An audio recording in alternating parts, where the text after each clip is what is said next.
Hypothyroidism సమస్యతో బాధపడే వాళ్ళు ఎలాంటి ఫుడ్ తీసుకోవాలి? హైపోథైరాయిడిజం వాళ్ళకి హెల్ప్ చేసే సూపర్ ఫుడ్ ఏంటి? థైరాయిడ్ గ్లాండ్ ఆరోగ్యంగా పనిచేయడానికి, థైరాయిడ్ గ్లాండ్ పనితీరు బావుండి, తగ్గి ఉన్న ఈ థైరాయిడ్ లెవెల్స్‌ని కొంతవరకు ఆప్టిమైజ్ చేయడానికి, కొంతవరకు పెరగడానికి సహాయపడే ఈ సూపర్ ఫుడ్ ఏంటి? ముఖ్యంగా ఎలాంటి న్యూట్రియంట్స్ ఉన్న ఆహారం మనం తీసుకోవాలనేది ఈ వీడియోలో మనం డిస్కస్ చేద్దాం. హైపోథైరాయిడిజం అంటే ఏంటి? అసలు లక్షణాలు ఏ విధంగా ఉంటాయి? ఎలా గుర్తించాలి? ఇంకా ఈ హైపోథైరాయిడిజం గురించి ఉన్న అపోహలు వీటన్నింటి కోసం కంప్లీట్ వీడియో చేశాము. డిస్క్రిప్షన్‌లో ఇస్తాము. తప్పకుండా చూడండి. ఓకే. టాపిక్‌కొచ్చేద్దాం. ఈ హైపోథైరాయిడిజం నుండి బయటపడడానికి, కొంతవరకు మన హెల్త్ బావుండడానికి, థైరాయిడ్ హార్మోన్స్ లెవెల్స్ పెరగడానికి గానీ, ఈ సప్లిమెంటరీస్ ఏవైతే వాడుతున్నామో థైరాయిడ్ రీప్లేస్‌మెంట్‌గా వాటి మోతాదును తగ్గించడానికి ఉపయోగపడే ఆహార పదార్థాలేంటో మనం చూద్దాం. వీటినే మనం థైరాయిడ్ సూపర్ ఫుడ్ అనుకుందాం. వీటిలో మనకి ముఖ్యం ఏంటంటే థైరాయిడ్ హైపోథైరాయిడిజం రావడానికి కొన్ని రకాల కారణాలు ఏంటంటే అయోడిన్ డెఫిషియన్సీ. సో, అయోడిన్ ఎక్కువగా ఉన్న ఆహార పదార్థాన్ని తీసుకోవడం మంచిది. టేబుల్ సాల్ట్ మనకేంటంటే గవర్నమెంట్ ఆథరైజ్ చేసింది. అయోడైజ్డ్ టేబుల్ సాల్ట్ అనేది వాడడం మంచిది. ఉప్పు మంచిదే, కానీ ఏంటంటే ఉప్పు మితంగానే వాడాలి. అయోడైజ్డ్ సాల్ట్ మంచిది కదా అని చెప్పి మోతాదుకు మించి వాడడం, ఎక్కువ వాడేయడం కాదు.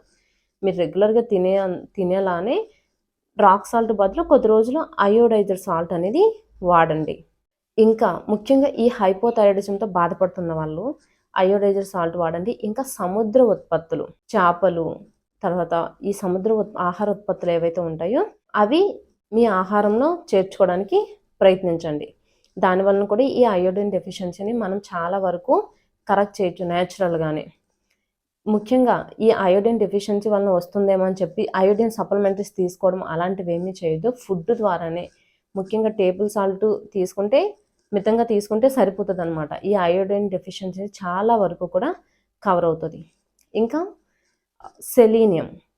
సెలీనియం కూడా థైరాయిడ్ ఫంక్షన్‌కి చాలా ఇంపార్టెంట్. సెలీనియం ఏం చేస్తుందంటే, సెలీనియం అసలు మనకి 2 విధాలుగా పనిచేస్తుంది థైరాయిడ్ విషయానికి వచ్చేసరికి. హషిమోటోస్ థైరాయిడైటిస్, ఈ ఆటో ఇమ్యూన్ డిసీజెస్ వలన ఏదైతే వస్తుందో యాంటీబాడీస్ యాక్షన్ ఉంటుందన్నమాట. ఆ యాంటీబాడీస్ ఏం చేస్తాయంటే థైరాయిడ్ గ్లాండ్ పనితీరుని దెబ్బతీస్తాయి. సో, ఈ యాంటీబాడీస్‌ని కంట్రోల్ చేయగలిగే శక్తి సెలీనియంకి ఉంది. సో, సెలీనియం ఎక్కువగా ఉన్న ఆహార పదార్థాలు తీసుకోవడం మంచిది. అంతేకాకుండా ఈ సెలీనియం వేరేలా కూడా మనకు ఉపయోగపడుతుంది అడిషనల్‌గా. మనకి థైరాయిడ్ గ్లాండ్ ఏం చేస్తుందంటే T3, T4 అనే హార్మోన్స్‌ని రిలీజ్ చేస్తుంది కదా. ఈ T4 అనేది ఇన్యాక్టివ్ ఫామ్‌లో ఉంటుంది. T3 అనేది యాక్టివ్ ఫామ్‌లో ఉంటుంది. T4 నుంచి T3కి మారడానికి ఈ సెలీనియం అనేది మనకు అవసరం. సో, ఆటో ఇమ్యూన్ డిసీజెస్‌ని కంట్రోల్ చేయడానికి ప్లస్ యాక్టివ్ థైరాయిడ్ హార్మోన్ సఫిషియెంట్‌గా ఉండడానికి కూడా ఈ సెలీనియం అనేది చాలా అవసరం. ఈ సెలీనియం ఎక్కువగా ఉన్న ఆహార పదార్థం బ్రేజిల్ నట్స్. ఈ బ్రేజిల్ నట్స్, పాలకూర, గుడ్డు, కోడిగుడ్డు, సన్‌ఫ్లవర్ సీడ్స్ ఇవి ఎక్కువగా తీసుకుంటే ఈ సెలీనియం మనకు కావాల్సినంత కూడా అందుతుంది. మూడో రకం న్యూట్రియంట్ వచ్చేసరికి విటమిన్ డి.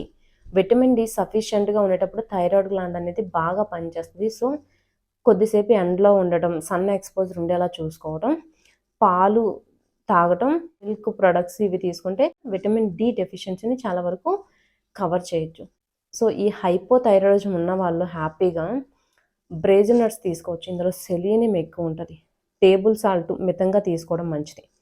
ఇంకా వీటితో పాటు సన్‌ఫ్లవర్ సీడ్స్, ఎగ్గు, పాలకూర, ఇంకా మష్రూము, ఓట్స్, గార్లిక్ ఇవి ఎక్కువగా తీసుకుంటే సరిపోతుంది. సో, దీనివల్ల ఏంటంటే థైరాయిడ్ హార్మోను ప్రొడక్షన్ అనేది బాగుండడానికి ఈ ఫుడ్ అంతా కూడా హెల్ప్ చేస్తుంది. సో, ఈ వీడియో మీకు ఖచ్చితంగా ఉపయోగపడుతుంది అనుకుంటున్నాను. Thank you for watching.